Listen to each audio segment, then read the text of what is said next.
In order to understand why Jesus is called the Lamb of God, let's turn back the clock just a second and get a little understanding of what happened early on as far as in the Bible. And back when Moses got the Ten Commandments, he also got another 600 commandments from God as far as how we're supposed to live our life, things we're not supposed to do, and things we are supposed to do. So it was over 600 commands from God, specifically how man is supposed to live a life that is pleasing to God. So, with that many commands, God knew that man had really no way that he could obey them all. It would just be impossible.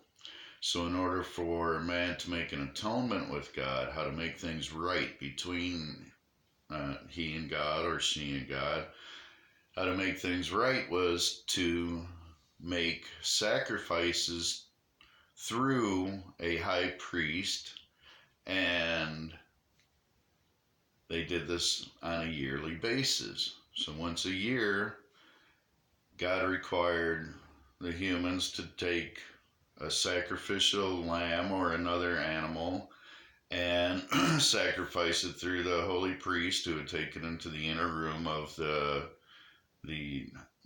tent of meetings, and then man would be good with God for a year.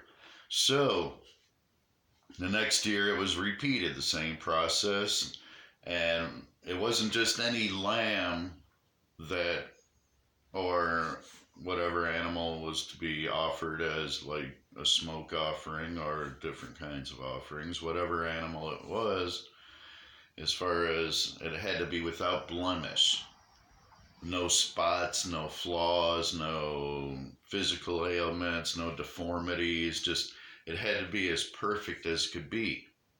So, if you had a flock and you didn't have an animal like that, you had to go buy one if you had the money. And if you didn't have the money for that, then you would have to sacrifice something like a pigeon. So that was the requirements that God made of man as an atonement, something to pay the price, to make things right, and that was the beginning. So what we'll do is we'll continue with another part, and we'll go into what came next. So you have a great blessed day. Peace and love to you. Talk to you soon.